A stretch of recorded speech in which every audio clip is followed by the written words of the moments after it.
Hey, thanks for checking out my channel. If you're brand new, think about subscribing, and if you're a subscriber that's returned, I love you. I'm John Stark from movieguy.com, and this is my review of Vengeance. Straight up front, I'm going to say this ran without audio description on Peacock. I don't know why. They've been really good about their day and dates dropping with audio description, or I should say their 45 days, out of theaters have all dropped with audio description. This one, for some reason, did not. I'm not really sure why. I don't know why Peacock hates us, but Peacock has chosen to say, fuck you, blind people. You don't really need vengeance. And I was like, all right, well, I like BJ Novak. I think he's a great writer, so I guess I will persevere and see if this thing is watchable. And come up with a verdict on that instead. And I would say, sort of. There are scenes where, unfortunately, there isn't any dialogue, and you sort of have to surmise and follow the plot. If you follow the plot carefully, it's not a hard film to follow. And actually, most of the details are in BJ Novak's script, and that's the highlight of the reason to watch it. He's written some really excellent dialogue, some really good back and forth, some good jokes that flow really well, whether the film has audio description or not. I was entertained. I liked where the film was going. I liked what he had to say. Basically, it's this New York writer who's come up in a world where he just has all the dating apps and just sleeps around. And one night he gets a call from someone who's like, your girlfriend died. And he's like, my girlfriend? What are you talking about? It's just somebody he had hooked up with. But I guess she had told her family that he was her boyfriend.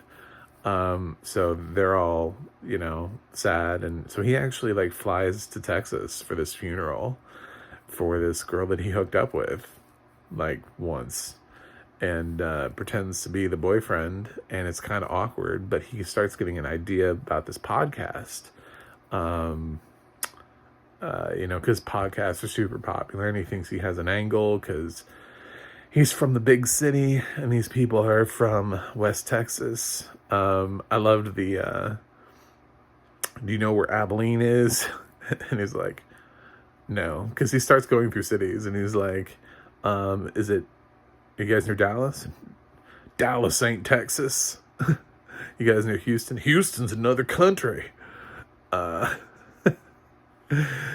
then the guy's like, do you know where Abilene is? He's like, no, I've never heard of it. Well, Abilene's about 3 hours from Dallas. We're about 5 hours from Abilene. I was like, oh my God. Anyway, loved it. It's so quirky, and it's both, it pokes fun at everyone. So for anybody who thinks that this is like a film that's just going to poke fun at Texans, it doesn't really do that. It does, but it also spends quite a bit of time poking fun at BJ Novak's character, and just the way that he is and how he's a part of the problem himself, but he just doesn't think that he is. BJ Novak has a lot to say in this film, and it's actually kind of worth watching just for his perspective. So I enjoyed it. I think there are some really great discussions that happen. Ashton Kutcher comes in, and his character is brilliant. It's a great performance from him, truly. He's given great dialogue, and he just nails all of it. So, yeah, and all of the characters here are kind of richly fleshed out. This is a really terrific script from BJ Novak. I think it's directed competently by BJ Novak. I think it's fine. But I think it's a script that was really written out and kind of, I would say, idiot-proofed, where his script is just so good that you just kind of put it out there and go. I don't know that it'll be for everybody, because it is kind of an indie vibe type of thing where you have to really be willing to listen to what it has to say. but it doesn't have something to say that's on necessarily one side of the aisle or the other. It's not a divisive film. He does not come out of this film looking like a hero.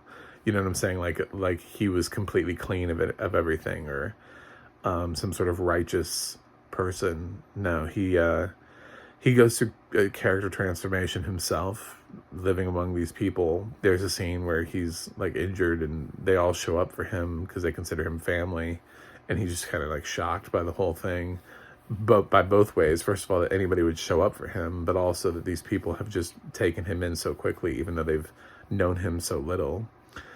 So, yeah, there's a lot of things. I love the conversation about Whataburger. You know, how they can't define why they like Whataburger.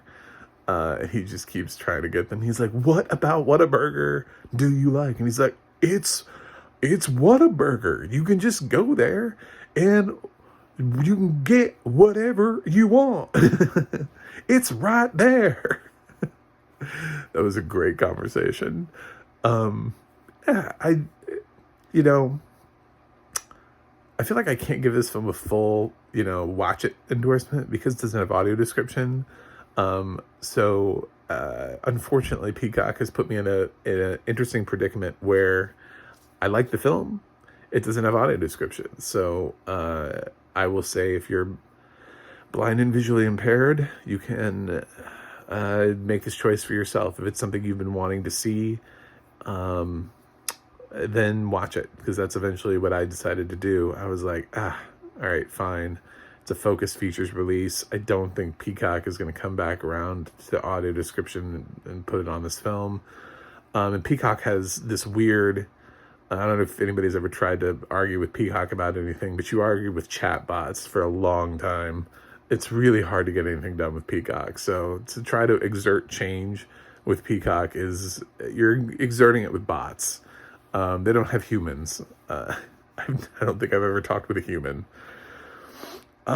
So I just let it go and watched it and got it out of the way. So, I will remember this script at the end of the year for sure, and probably Ashton Kutcher's performance. That's it. So that's Vengeance, a film that I know that if I could see, I would have easily recommended, hands down. If I was able to know what was going on in those dead silent moments, then I would. I have a feeling he's looking at his phone a lot. There's a lot of references to his phone, and there's probably a lot of visual cues towards what's happening on his phone that we just don't get to see. So I don't know.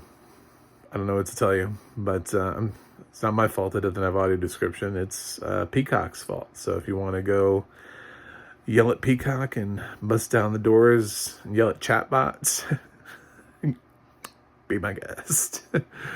I just spent forever arguing back and forth with AMC Plus and magically getting some audio description to appear on that service. So I'm excited about that. I'll take on Peacock another day when I can find a human. That's it. Vengeance. I'm going to give it an A-.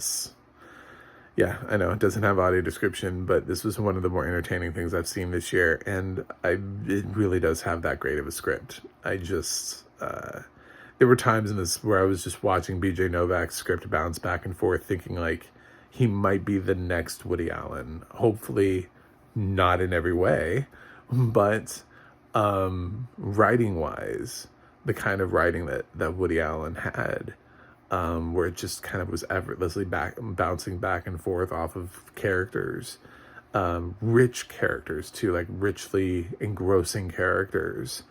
He's got that quality, so he's a really good writer. He's a decent on-screen performance.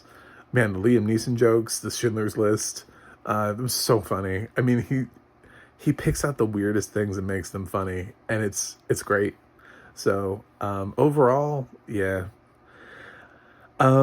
It's possible that even this film could have gotten an A if I had just known what the fuck was going on in all of those sequences where there's just like dead silence. So, but it's an A- for me. So that's it. Let me know what you think in the comments. You can also go to my website, macthemovieguy.com, for more reviews. You can check out more of me just by subscribing. You can go to the audio description project, adp.acb.org, and find out what does have audio description if you don't want to watch this title. Indiana.org is the website where narrators and other people who work in the audio description community have sort of their resumes listed, like IMDb. So check out those websites. And that's it for me today. I got to go review something else, and I will see you on the other side.